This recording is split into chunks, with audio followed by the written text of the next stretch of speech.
My name is Shara Kingston. Today I brought in the secretary and uniform belonging to Colonel James Leighton Ralston. I brought in this artifact today because of its significance, not just to Nova Scotia, but all of Canada, just considering the personality that is behind the artifact.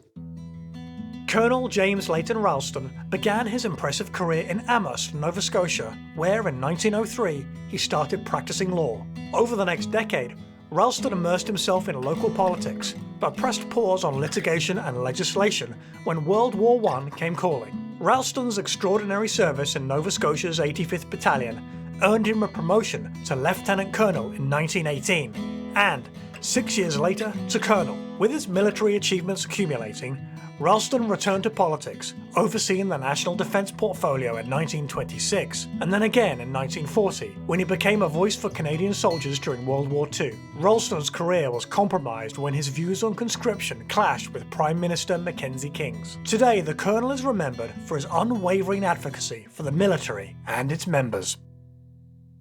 Shara, welcome back to Militaria, and I was wondering if you could tell us what you brought in from the Army Museum today. I'd love to. So I brought in two artifacts representing the First World War service of Colonel James Leighton Ralston. So we have his tunic from the First World War from the 85th Battalion, as well as what we call a box, or has been known as a secretary. So the secretary is quite interesting in that all his correspondence and everything that he would have needed as an officer would have been done using the contents of this box, realizing, of course, this was his office. In here would be the areas for the inkwells, the pens and such, paper and envelopes, and then that would come out, and below it would be storage. We also have his tunic from the First World War. He was with the Highland Battalion, so we've got a cutaway here because Highland battalions wore kilts. About 1916, the officer's rank migrated from the cuffs up to the shoulder on the epaulet, and that was a matter of that. This was rather obvious to the enemy, and you'd see all this and go, okay, that's an officer, so that's the first guy we're going to kill. And when we got rid of all this and just had pips up there, it was hard to see. However, obviously, Colonel Ralston really didn't care about that. He would rather have his rank down here, and he never moved it. When you look at it from a distance, it's quite obvious because you can see it from the front. So they get to the field, and by about 1916, they realize this is not really a good idea, and the officer's rank migrated to the shoulder. Ralston obviously was having none of that, and he kept it down there, and that was probably a point of pride of his, is that, I'm a leader. I want my soldiers to know who I am and where I am, and this is the way I'm doing it. Particularly this item, for me, indicates his service. I know that officers would have had these, but looking at the information and the stories, is that he wrote a letter to every service person within his battalion that was killed, wrote their families. And when I look at this box, that's what I think of. I think of the fact that he was dedicated to each and every soldier. He also wrote letters to those that were in the hospital. So for me, that's where, when I saw this, I thought, well, I gotta have that shown, yeah. When the war broke out, he was timid to maybe jump right in. He wasn't sure where he was best to be served. And I love that he was questioning, would it be better for me to stay and be a dad, or stay and be an MLA, or is it better if I go serve? So he really wrestled with that a lot. What pushed him over the edge to go were two things. One, his brother, who was also a lawyer and studying in Montreal, and his younger brother. His younger brother stood up to serve.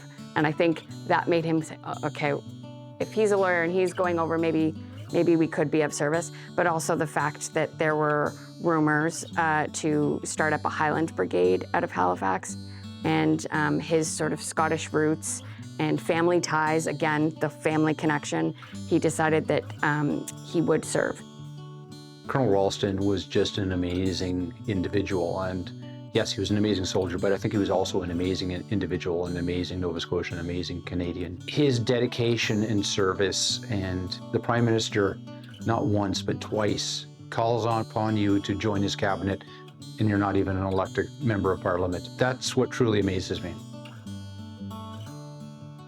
Ralston was wounded 4 times, and they included some pretty intense wounds. The first one being a shot through one leg, going through the ankle and hamstring and out the other foot. So there's a kind of an intense shrapnel wound that happens there, a gunshot wound.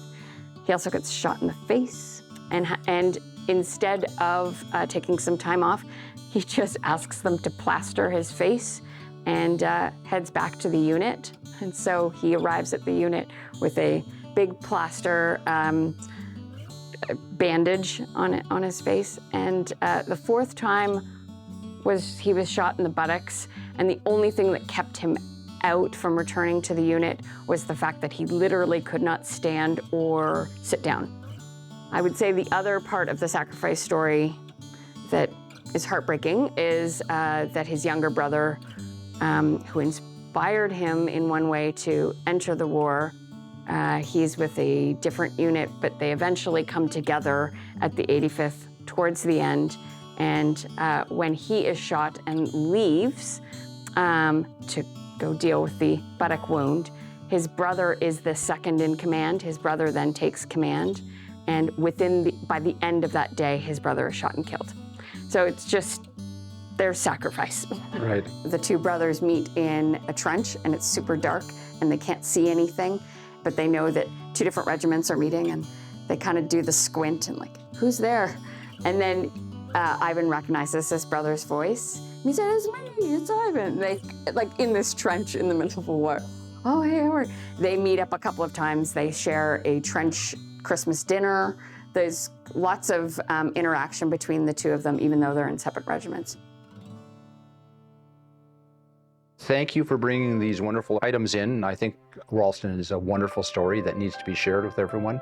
I know that if you're from Amherst, you know all about Ralston, because Ralston, the armory up there, is named after him, because that was where the 85th Battalion they see as their home, even though the Cape Breton Islanders perpetuate them. So I guess there's a bit of a battle between Highland regiments in Nova Scotia. But yeah, thank you so much for bringing it in so we can inform more people. Great, thank you for having me.